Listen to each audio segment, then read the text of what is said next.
his first week in office, President Biden formally lifted his predecessor's ban on transgender people serving in the U.S. military. Tonight, we hear from those who continue to serve, even as some top military leaders wanted them gone. And we ask the question, 1 decade after the repeal of Don't Ask, Don't Tell, is military service in this country now finally LGBT blind? Here's Devin Dwyer. Navy Petty Officer First Class Brock Stone takes pride in his family and his fight. I'm really big about kind of jumping in there and doing what needs to be done. Stone's a highly trained cyber analyst at the forefront of evolving threats to national security. I am here today because I want to remain a part of my family. And in 2017, he joined an ACLU lawsuit against President Trump to allow transgender service members like him to keep doing their jobs. I went to Afghanistan, I did all these things. I mean, what does that tell me? That tells me I'm not welcome. That tells me that I am not respected as myself. The Pentagon under Trump said transgender people could only serve if they effectively suppressed their identity, assuming the gender role of their assigned sex at birth. We became an endangered species. There weren't going to be any more of us. No one new could come out. No one new could get in. Those that stayed describe a psychological toll. The biggest myth is that we're something other than an ordinary sailor who is just here to do a job. Late last month, President Joe Biden ended the Trump policy, starting a new era of open service in the U.S. military. But now trans service members and their allies are wondering how quickly tolerance will take hold in the ranks and whether the policy of inclusion will be permanent. I'm not worried about it being able to be done. It's a question of if that senior generation can start to embrace this in a principle-centered way, I think it'll move along. Retired General James Cartwright, former vice chairman of the Joint Chiefs, says there are lessons to be learned in the decades since gays and lesbians began serving openly. You are being asked to live a lie.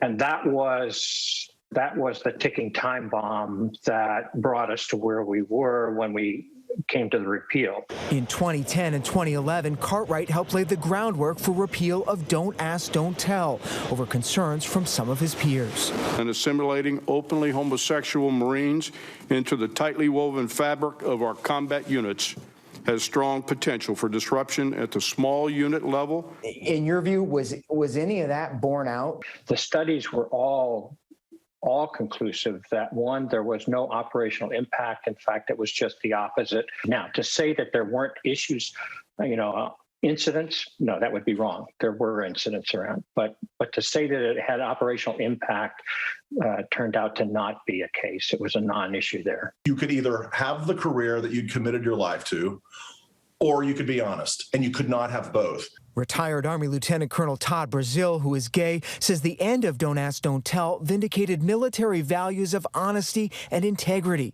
In May 2010, from a base in Afghanistan, Brazil penned a riveting anonymous essay that went viral and helped change minds. I want to tell the guys I eat lunch with every day about my partner, he wrote at the time.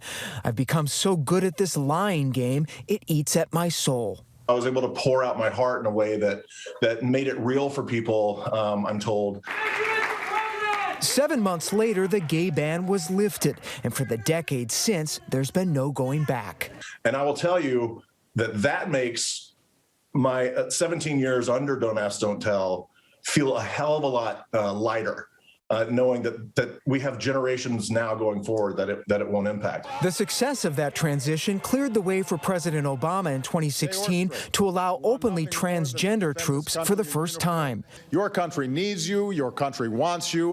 An estimated 14,700 trans service members were in active duty or the reserves before Trump took office. The majority were transgender women, less than a quarter transgender men.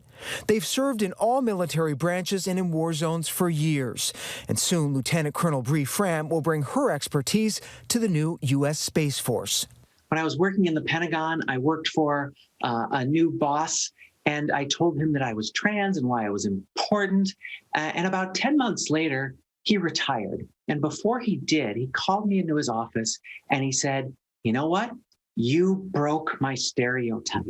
Just by coming to work and getting the job done every day, you smashed my expectation of who and what a transgender person is.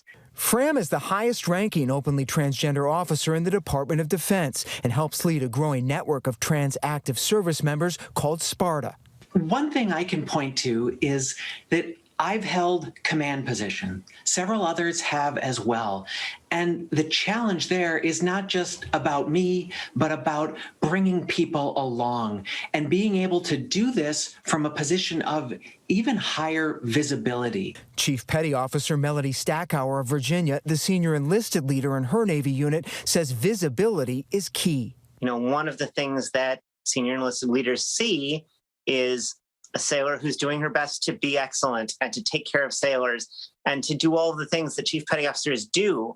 The fact that I'm trans is the least interesting thing about me. Have you ever worried about harassment or even violence? It may always be, you know, something in the back of my mind. And certainly, you know, in the junior ranks, when people are still developing that network and don't necessarily have that same level of support structure, they may be more concerned about it.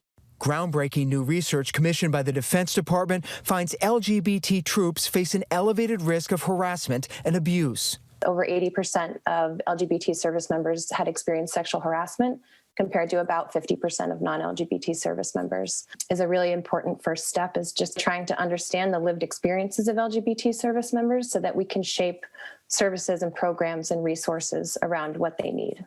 18 countries, including allies Israel, Canada, and the UK, have allowed transgender service for years and could be models for America. Those case studies back up independent research in the U.S., which found allowing transgender troops has minimal impact on readiness and healthcare costs. I do think that the more time that passes with a group of people being visible and demonstrating that they are first-class citizens, just like their peers, just like everyone else, the harder it is to put the toothpaste back in the tube and reverse those gains.